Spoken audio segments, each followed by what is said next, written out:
കാലങ്ങളായി സംസ്ഥാനത്ത് നടന്നിട്ടുള്ള എല്ലാ അസംബ്ലി തെരഞ്ഞെടുപ്പുകളിലും നിർണായകമായിട്ടുള്ള ജില്ലയാണ് തലസ്ഥാന നഗരിയായ തിരുവനന്തപുരം. സൂക്ഷ്മമായി പരിശോധിച്ചാൽ ജില്ലയിലെ 14 മണ്ഡലങ്ങളിൽ ഭൂരിപക്ഷം നേടുന്ന മുന്നണിയാണ് സാധാരണഗതിയിൽ കേരളം ഭരിച്ചിട്ടുള്ളത് എന്ന് മനസ്സിലാക്കാം. വർക്കല, ആറ്റിങ്ങൽ, ചിറയൻകീഴ്, നെടുമങ്ങാട്, വാമനപുരം, കഴക്കൂട്ടം, വട്ടിയൂർക്കാവ്, തിരുവനന്തപുരം, നേമം, അരുവിക്കര, പാറശാല, കാട്ടാക്കട, കോവളം, നെയ്യാറ്റിൻകര എന്നിവയാണ് തലസ്ഥാന നഗരിയിലുള്ള അസംബ്ലി മണ്ഡലങ്ങൾ. 2021 ഇവയിൽ 13 നേടിയത് LDF ആണ്. UDFനെ സംബന്ധിച്ച് ആശ്വാസ വിജയം നേടിയത് കോവളത്ത് മാത്രമാണ്. ആ അസംബ്ലി തെരഞ്ഞെടുപ്പിൽ 2016 O രാജഗോപാലിലൂടെ സംസ്ഥാന അസംബ്ലിയിൽ ആദ്യമായി അക്കൗണ്ട് തുറക്കാൻ സാധിച്ച BJPക്ക് 5 കൊല്ലം മുമ്പ് തീർത്തും നിരാശാജനകമായിരുന്നു. എന്നാൽ 2026 സ്ഥിതികൾ ഏറെ വ്യത്യസ്തവുമാണ്. കേരളത്തിൽ തന്നെ ഏറ്റവും തീക്ഷ്ണമായ ത്രികോണ പോരാട്ടങ്ങൾ നടക്കുന്ന മണ്ഡലങ്ങൾ ഏറിയ പങ്കും തിരുവനന്തപുരത്താണ്. ഇതിന് കാരണങ്ങൾ പലതാണെങ്കിലും ഏറ്റവും കൗതുകത്തോടുകൂടി ശ്രദ്ധിക്കേണ്ടത് BJP നേതൃത്വം നൽകുന്ന NDA മുന്നണി നേടുന്ന വോട്ടുകളായിരിക്കും. തിരുവനന്തപുരത്ത് 2024 4ാം വട്ടവും ലോക്സഭയിലേക്ക് തിരഞ്ഞെടുക്കപ്പെട്ട കോൺഗ്രസിലെ ശശി തരൂർ ആകെ മുന്നിട്ട് നിന്നത് തിരുവനന്തപുരം, പാറശാല, കോവളം, നെയ്യാറ്റിൻകര എന്നീ 4 അസംബ്ലി മണ്ഡലങ്ങളിൽ മാത്രമാണ്.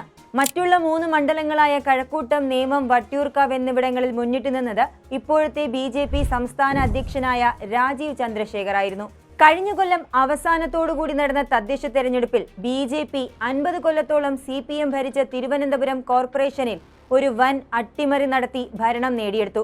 ഗ്രാമപഞ്ചായത്ത് തലത്തിലും ബ്ലോക്ക് തലത്തിലും ജില്ലാ പഞ്ചായത്ത് തലത്തിലും പക്ഷേ BJPക്ക് വലിയ സ്വാധീനം നേടാൻ സാധിച്ചില്ല എന്ന സത്യമാണ് ഏപ്രിലിൽ തിരുവനന്തപുരം ജില്ലയിലെ പോരാട്ടം ഒരു രാഷ്ട്രീയ വിദ്യാർത്ഥിയെ സംബന്ധിച്ചിടത്തോളം പ്രവചനാതീതമാക്കുന്നത്.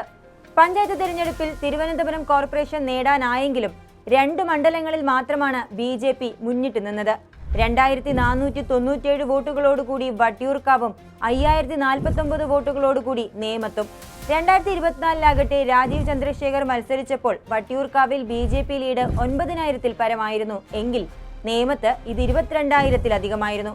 എന്താണ് 2024 സംബന്ധിച്ചിടത്തോളം ഈ പുതിയ കണക്കുകൾ സൂചിപ്പിക്കുന്നത്? കഴിഞ്ഞ ലോക്സഭാ തെരഞ്ഞെടുപ്പിൽ സംസ്ഥാനത്തൊട്ടാകെയായി 19% വോട്ട് നേടിയ BJP നയിക്കുന്ന NDA മുന്നണിക്ക് ത്രിതല പഞ്ചായത്തിൽ ആകെ നേടാനായത് 15% അടുപ്പിച്ചാണ്. ഏതൊരു രാഷ്ട്രീയ നിരീക്ഷകനെ സംബന്ധിച്ചിടത്തോളം ഇതേറെ ആശങ്ക ഉളവാക്കുന്ന കണക്കുകളുമാണ്. അങ്ങനെ ആർക്കും ഒരു വ്യക്തമായ ചിത്രം നൽകാൻ സാധിക്കാത്ത ഒരു ജില്ലയായി കൂടി മാറിയിരിക്കുകയാണ് ഈ തലസ്ഥാന നഗരി. അതുതന്നെയാകും ഏപ്രിലിൽ നടക്കാൻ പോകുന്ന തീവ്ര പോരാട്ടത്തിന്റെ സൗന്ദര്യവും. മറ്റു ജില്ലകളെ സംബന്ധിച്ചിടത്തോളം ഏറ്റവും വലിയ ഭരണവിരുദ്ധ വികാരം നിലനിൽക്കുന്നത് തിരുവനന്തപുരത്താണ്. ഭരണസിരാ കേന്ദ്രം സ്ഥിതി ചെയ്യുന്ന ഈ ജില്ലയിൽ ഇതൊരു പുതിയ കാര്യമല്ല താനും. എന്നാൽ LDF വർക്കല, ആറ്റിങ്ങൽ, നെടുമങ്ങാട്, വാമനപുരം, കഴക്കൂട്ടം, തിരുവനന്തപുരം, അരുവിക്കര, പാറശാല, കാട്ടാക്കട എന്നീ മണ്ഡലങ്ങളിൽ ത്രിതല പഞ്ചായത്തിൽ നേടിയ ലീഡ് ഏപ്രിലിൽ ആവർത്തിക്കാൻ സാധ്യതയില്ല. ഇവിടെയാണ് വിവിധ തെരഞ്ഞെടുപ്പുകളിൽ കേരള ജനതയുടെ വോട്ടിംഗ് ശീലം എങ്ങനെ പ്രതിഫലിക്കുന്നു എന്നുള്ളത് ഏറെ ചർച്ചാ വിഷയമാകുന്നത്. ജില്ലയിലെ നിയമമൊഴിച്ചുള്ള മണ്ഡലങ്ങളിൽ ആരൊക്കെയായിരിക്കും മത്സരരംഗത്തുണ്ടാകുക എന്ന കാര്യം നമുക്ക് അജ്ഞാതവുമാണ്. ഒരുപക്ഷെ കേരളത്തിൽ ആദ്യമായി ഒരു സ്ഥാനാർത്ഥി പ്രഖ്യാപനം നടത്തിയിട്ടുള്ളത് രാജീവ് ചന്ദ്രശേഖർ തന്നെയാണ്. LDFനെ സംബന്ധിച്ചിടത്തോളം നിലവിലെ MLA V ശിവൻകുട്ടി തന്നെയായിരിക്കും ഇവിടെ മത്സരിക്കുക.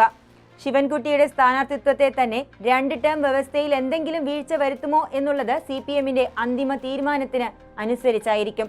പല അഭ്യൂഹങ്ങൾ നമുക്കിടയിൽ ഉണ്ടെങ്കിലും UDF ആകട്ടെ മുട്ടടയിൽ നിന്ന് ജയിച്ച വൈഷ്ണ സുരേഷിനെയും മറ്റൊരു യുവനേതാവായ EV ഹരിയെയുമാണ് ഇവിടെ നിന്നും പരിഗണിക്കുന്നതെന്ന് ഗ്രൗണ്ട് സീറോ മനസ്സിലാക്കുന്നു. 2 ടേം വ്യവസ്ഥയിൽ ഇളവില്ലെങ്കിൽ ശിവൻകുട്ടിക്ക് പുറമെ വർക്കല, കഴക്കൂട്ടം, കാട്ടാക്കട, പാറശാല, നെയ്യാറ്റിൻകര എന്നീ മണ്ഡലങ്ങളിൽ പുതിയ സ്ഥാനാർത്ഥികളെ കണ്ടുപിടിക്കേണ്ടി വരും LDFന്. UDF ത്രിതല പഞ്ചായത്തിൽ ലീഡ് നേടിയത് 2 മണ്ഡലങ്ങളിൽ മാത്രമാണ്. എന്നാൽ നിലവിൽ അവർക്ക് അനുകൂലമായി നിലനിൽക്കുന്ന ഘടകങ്ങളെ പ്രയോജനപ്പെടുത്തി മറ്റു ജില്ലയിൽ എന്ന പോലെ തിരുവനന്തപുരത്തും തങ്ങളുടെ പ്രാമുഖ്യം ഊട്ടിയുറപ്പിക്കാൻ സാധിക്കുമെന്നതാണ് UDF വിശ്വസിക്കുന്നത്. UDF നോട്ടമിട്ടിട്ടുള്ള മണ്ഡലങ്ങൾ അരുവിക്കര, തിരുവനന്തപുരം, വട്ടിയൂർക്കാവ്, പാറശാല എന്നിവയാണ്. കോവളത്ത് നിലവിലെ M വിൻസെന്റ് തുടരുമ്പോൾ വട്ടിയൂർക്കാവിൽ മുൻ KPCC പ്രസിഡന്റ് കൂടിയായ K മുരളീധരനായിരിക്കും സ്ഥാനാർത്ഥിയാകുക. തിരുവനന്തപുരം മണ്ഡലത്തിലാകട്ടെ നിലവിലെ UDF സെക്രട്ടറിയായ CMB നേതാവ് CP ജോൺ ആണ് ഇപ്പോഴത്തെ മുൻഗണനാ ലിസ്റ്റിലുള്ളത്. ഇവിടെ കേൾക്കുന്ന മറ്റൊരു പേര് മുൻ അരുവിക്കര MLA ആയ KS ശബരിനാഥന്റേതാണ്. നെയ്യാറ്റിൻകരയിൽ മുൻ മന്ത്രിയായ VS ശിവകുമാർ ആയിരിക്കും UDFന്റെ സ്ഥാനാർത്ഥി. ഒരുപക്ഷെ അദ്ദേഹത്തെ പാറശാലയിലേക്ക് പരിഗണിക്കുകയാണെങ്കിൽ നെയ്യാറ്റിൻകരയിൽ ലാറ്റിൻ ക്രൈസ്തവ സമൂഹത്തിൽ നിന്നുള്ള യുവ നേതാവായിരിക്കും സ്ഥാനാർത്ഥിയായി വരിക. അരുവിക്കരയിൽ ഈ വരും ദിവസങ്ങളിൽ കോൺഗ്രസിനോടൊപ്പം ചേരുമെന്ന് പ്രഖ്യാപിച്ചിട്ടുള്ള സിനിമാ താരം പ്രേംകുമാറിനെ പരിഗണിക്കാനും സാധ്യതകൾ ഏറെയാണ്. കാട്ടാക്കടയിലാകട്ടെ നിലവിലെ DCC അധ്യക്ഷനായ N ശക്തനായിരിക്കും ആദ്യ പരിഗണന. സംസ്ഥാനത്തൊട്ടാകെയുള്ള 140 മണ്ഡലങ്ങളിലൂടെയുള്ള നമ്മുടെ യാത്ര അവസാനിക്കുമ്പോൾ തെക്കൻ കേരളത്തിൽ 30 മണ്ഡലങ്ങളിൽ UDFന് 19ഉം LDFന് 10ഉം ബലാബലം 1 എന്ന കണക്കാണ് ഉയർന്നുവരുന്നത്. മൊത്തത്തിൽ നോക്കിയാൽ 140ൽ 94 സീറ്റുകളും UDF നേടാൻ സാധ്യതയുള്ളപ്പോൾ LDFന് 34 സീറ്റും ബലാബലം 12ഉമാണ്. ഈ കണക്കുകൾ നിലനിന്നാൽ കേരളത്തിൽ ഭരണമാറ്റം സുനിശ്ചിതമാണ്. അതുകൊണ്ട് തന്നെ LDFന് അനുകൂലമായ മൂന്നാം തുടർ ഭരണത്തിനുള്ള സാധ്യതകളും വിരളമാണ്. കൂടുതൽ വാർത്തകൾക്കും വിശേഷങ്ങൾക്കും ഞങ്ങളുടെ channel like, share and subscribe ചെയ്യുക. കൂടാതെ സബ്സ്ക്രൈബ് ബട്ടണിലെ ബെൽ ഐക്കൺ ഇനേബിൾ ചെയ്യാനും മറക്കരുത്.